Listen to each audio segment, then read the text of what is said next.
Shalom saudaraku, berjumpa kembali bersama dengan saya, Pendeta Jakob Setio dalam program Sapa Jemaat di Rumah.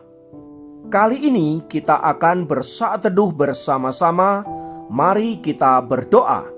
Tuhan, kami mohon kuasa-Mu, kami mohon urapan-Mu, agar firman Tuhan yang sebentar kami renungkan sungguh-sungguh boleh memberkati kami. Roh Kudus tolong kami, agar kami boleh menerima pewahyuan yang baru yang datang daripada Tuhan.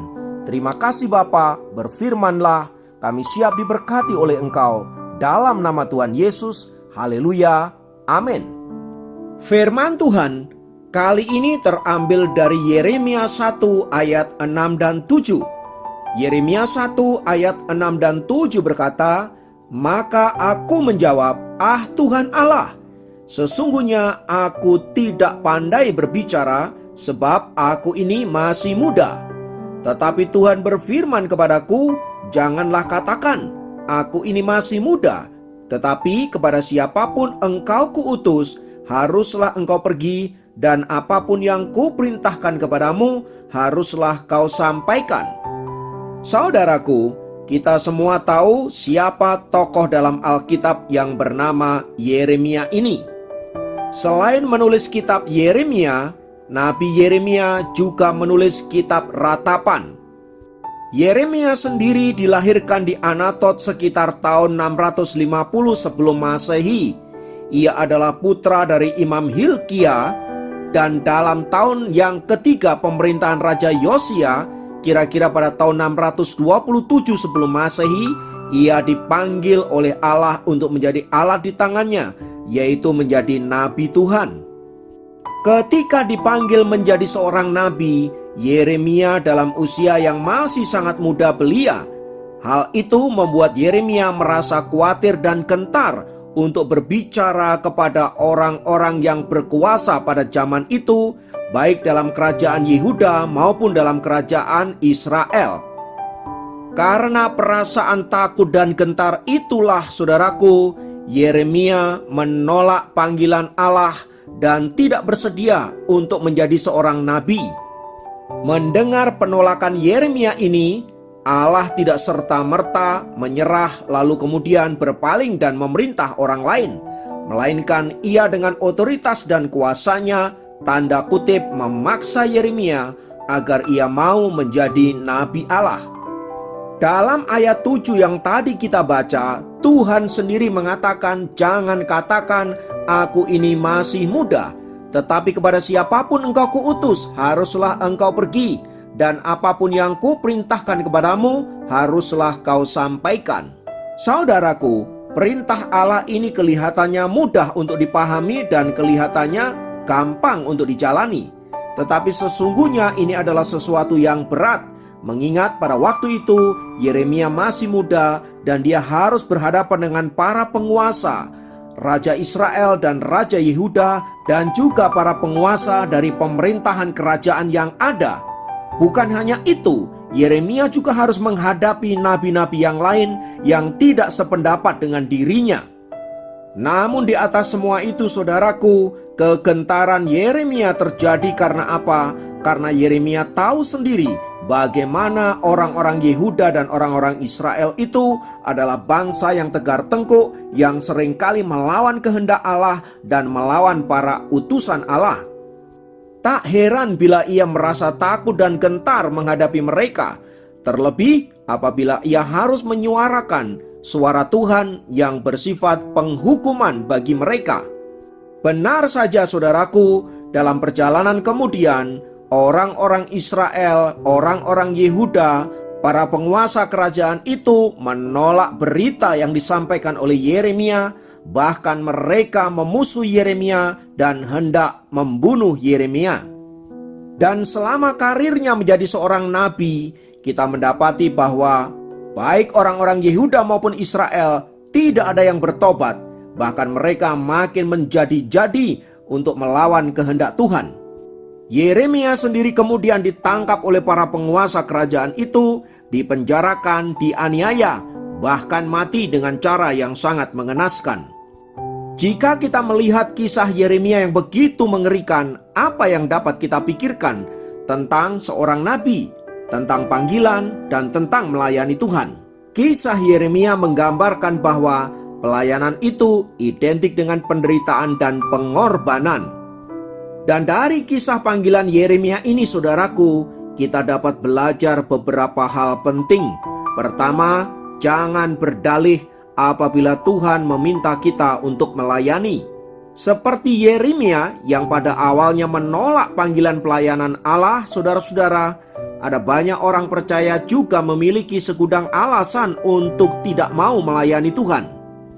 Alasan yang klasik yang mereka utarakan biasanya berkata, "Aku tidak bisa, aku tidak punya talenta, aku tidak punya waktu," dan bahkan ada yang berkata, "Aku belum siap." Sebagai orang-orang percaya, saudaraku, Anda dan saya dipanggil bukan hanya untuk diselamatkan, tetapi juga untuk melayani Kristus melalui talenta-talenta yang kita miliki. Oleh sebab itu, saudaraku, apabila kita dipanggil oleh Allah untuk melayani, jangan mengeraskan hatimu, tetapi mari kita dengan senang hati menerima panggilan itu dan melayani Tuhan dengan sukacita. Sebab pelayanan bukanlah beban, melainkan kehormatan, karena kita dianggap layak untuk melayani Raja di atas segala raja. Karena hal itu, saudaraku, maka buanglah jauh-jauh setiap alasan apapun untuk kita tidak melayani Tuhan. Yang kedua yang harus kita ingat, saudara-saudara, bahwa ketika Tuhan memanggil kita untuk melayani, pastilah Tuhan akan memperlengkapi kita.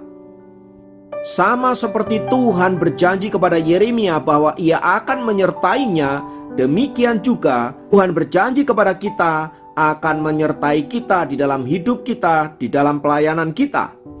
Karena itu, saudaraku, tidak ada alasan bagi kita untuk menolak panggilan Allah untuk melayani Dia.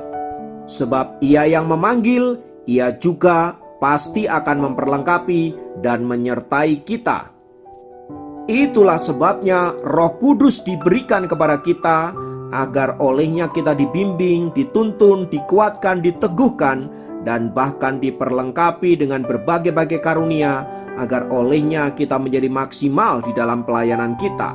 Problemnya adalah apakah kita mau bersedia dipimpin oleh Roh Kudus, dituntun oleh Roh Kudus, diperlengkapi oleh Roh Kudus. Ini kembali kepada diri kita masing-masing.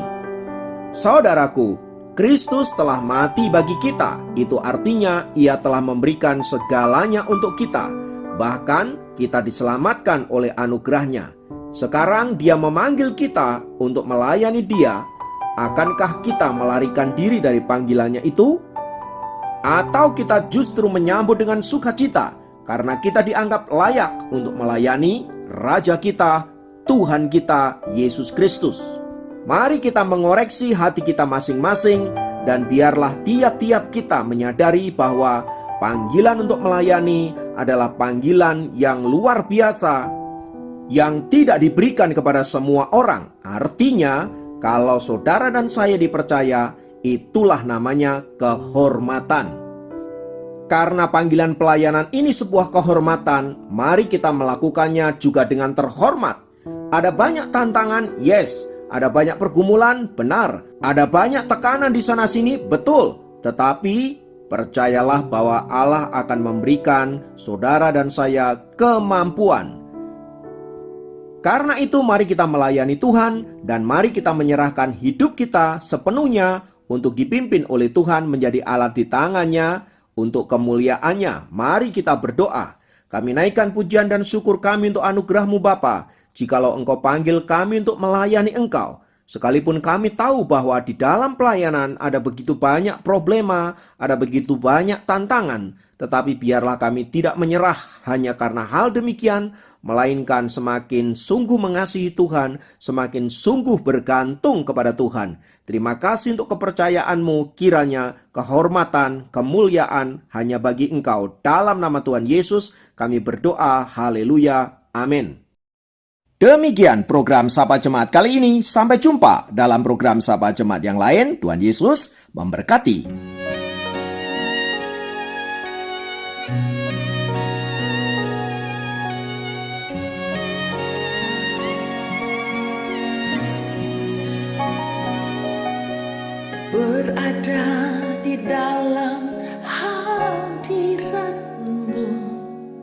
lebih berharga dari 1000 hari. Berada di dalam hadirat-Mu, ada mujizat dan anugerah-Mu. Setiap langkah Tuhan ada di mata-Mu, Kau yang atur berjejakan anugerah. Tak Kau biarkan ku jalan sendiri, percayaku sepenuhnya di dalam-Mu.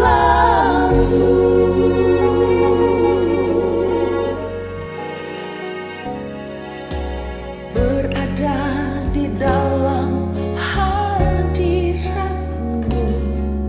lebih berharga dari 1000 hari. Berada di dalam hadirat-Mu, ada mujizat dan anugerah-Mu. Setiap langkah Tuhan ada di mata-Mu, Kau yang atur berjejakan anugerah. Tak Kau biarkan jalan sendiri, percayaku sepenuhnya di dalam-Mu.